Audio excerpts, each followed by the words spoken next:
Hi guys! Recently I was asked a question on Instagram that gave me lots of food for thought. Instead of writing a short response that I would soon forget about, I wanted to make a full video discussing my feelings on it because I thought lots of you would be interested too. So the question goes like this: do you read lots of classics and yet feel like you haven't read enough to be an expert?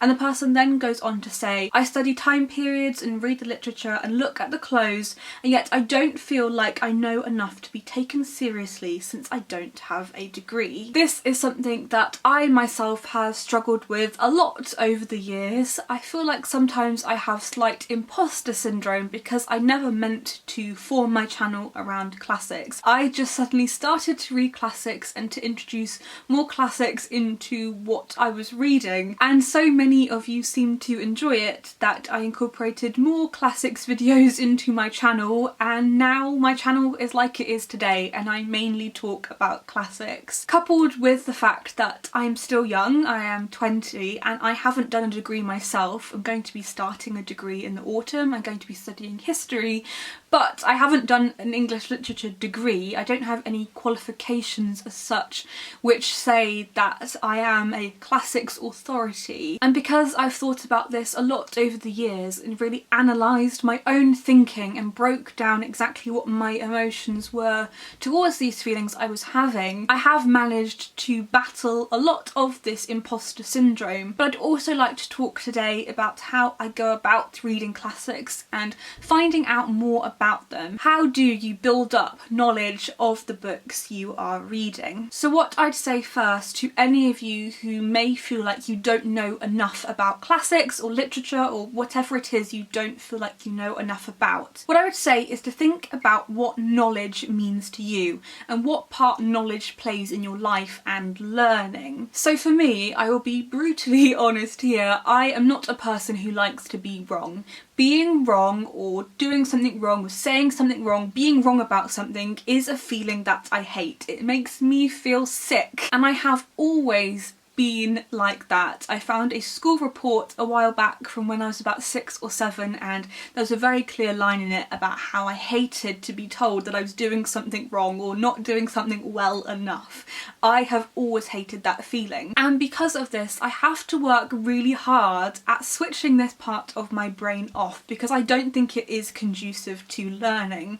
It is really great to be wrong. It's really great to not know something, because when you don't know something you can go out and research it. So I have tried to refocus the way I think about this and go, well, I don't know this. Actually, this is a really exciting challenge because it means I can read about it. It means I can read a book, or I can research it on the internet, or look at different sources about why this is the way that it is. So instead of looking at all the things I don't know and being overwhelmed by all the things that I have no clue about, I instead see this as an exciting challenge to go, well, actually, I'm going to break this down. I don't quite know about this. For example, if I was reading Pride and Prejudice by Jane Austen and didn't know what the characters were wearing or what it would look like as she was describing it, instead of thinking, as I once would have done, oh, I just don't know anything about this book, I don't know anything about the Regency, and I don't really know what this looks like and it's putting me off reading the book, or I don't feel like I'm good enough to read it, I kind of take a deep breath and then I would do some brief Googling. I would look at maybe what they're wearing in films, which isn't a very good indication. I would look at fashion plates from the period it was written and the period the book is set. I could look for extant garments in museum collections, many of which are put online. But just because I've done that research and looked at those pictures, looked at those fashion plates, doesn't mean I know everything about Regency fashion or about the Regency era, because you are never going to know everything. Even top academics don't know everything about the period they are writing about or researching, because if they did, if we knew everything about an era, there would be no room for other people to make other discoveries. And the more inquisitive you are over time, the more your knowledge naturally builds up. So when I first started reading classics, I had absolutely no idea what I was reading. I could understand the story somewhat. There were some parts of the story that I didn't get, and on rereading in later years, once I'd read more and researched more I was like, how did I miss that?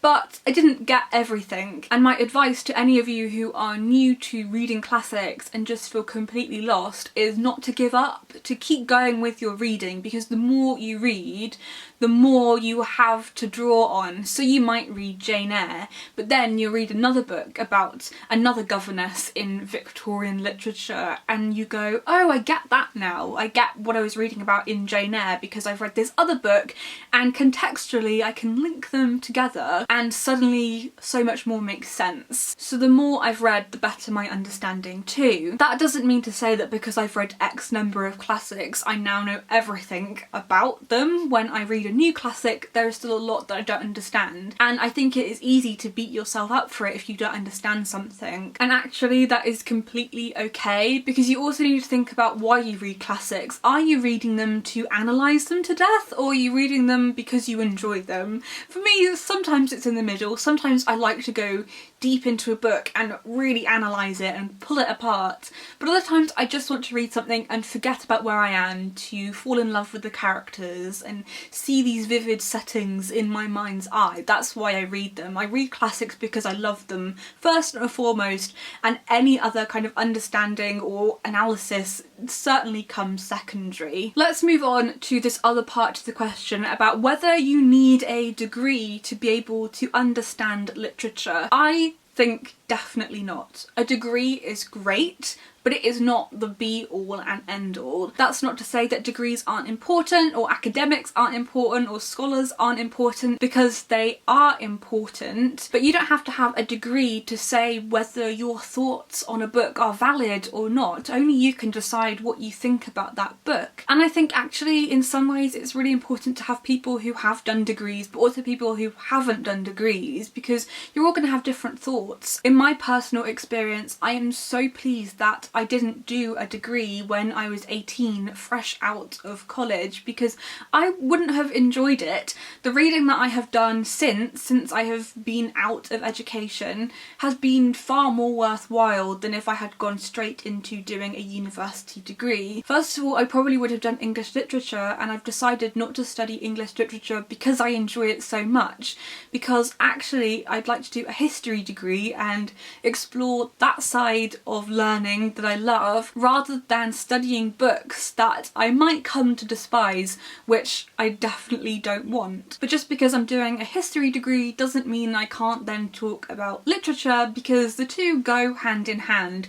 Just as if you studied a science degree or you haven't studied any degree at all, you can still talk about literature because there isn't some kind of literary gatekeeper stopping you from talking about it. Let's make it clear now. I am definitely not a classics expert. I'm not a literature expert. I do not have any authority over anyone to talk about these books, and my opinions are just my opinions, and I would never want anyone to watch my channel and think that I know so much more than anyone else, because there are times when I feel that same sense of inadequacy, when sometimes people will comment and like, you haven't read this book, what's wrong with you? You aren't a true literature lover.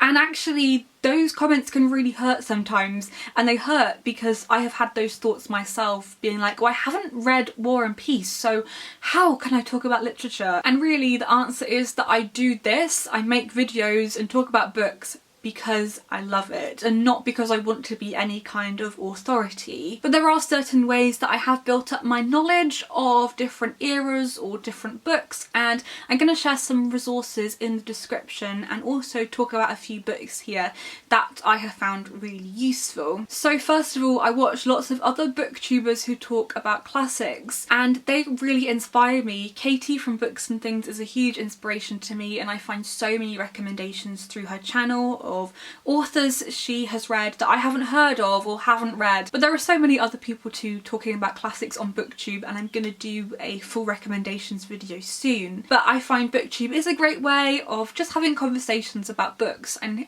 joining in with those conversations. There are some other websites too. There's a website called the Victorian Web, which is basically my favourite website ever, with lots of articles about Victorian life and Victorian literature.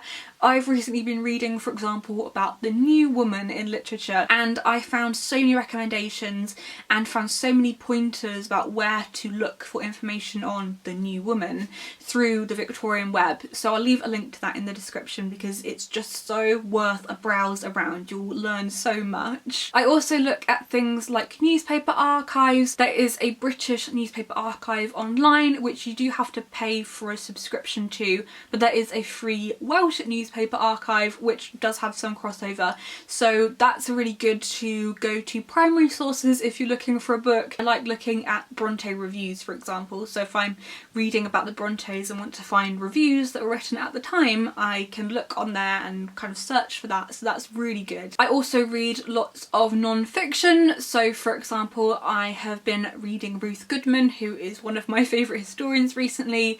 She's written 2 books, How to Be a Victorian and How to Be a Tudor, and How to Be a Victorian really did enhance my reading of Victorian literature because it contextualised everything I was reading in the books that I was reading. If I'm reading a particularly obscure author, one of the tricks I have found is to search their name on Twitter, to put it in inverted commas and search for their name, because you will often find academics who have been to conferences and are live tweeting or are discussing these, and it works better for obscure authors because you don't have to scroll through hundreds of thousands of search results.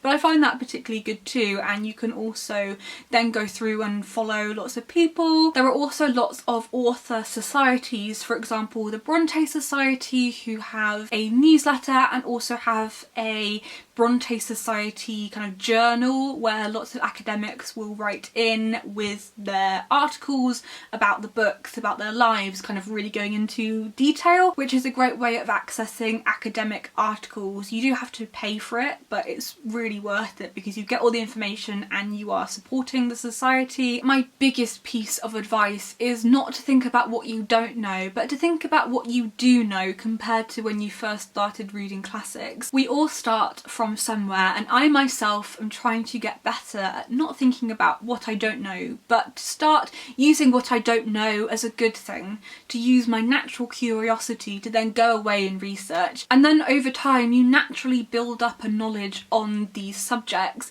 Try to think more specifically rather than broadly, and don't try and cram everything in. And then there will come a time at some point in the future where you're reading something and you think, oh, I know that, and I don't know how I know that, but it must be something that I read a while back, and those surprises for me are the best bit. I hope this video was useful. My last words of advice to you are not to underestimate yourself. You are definitely smart enough to read classics. I know all of you watching this are smart enough. You don't need any existing knowledge to read classics, and when you have those moments of doubt, as we all do, think about why you love reading the classics. For me, it is about the escape into the past and what the past can teach us about our present. It's about finding a world that makes perfect sense even though it was hundreds of years ago, and I think classics are the best. They can teach us so much, but it's also a process that we shouldn't rush. So I hope you enjoyed this video, and I will see you guys soon. Happy reading!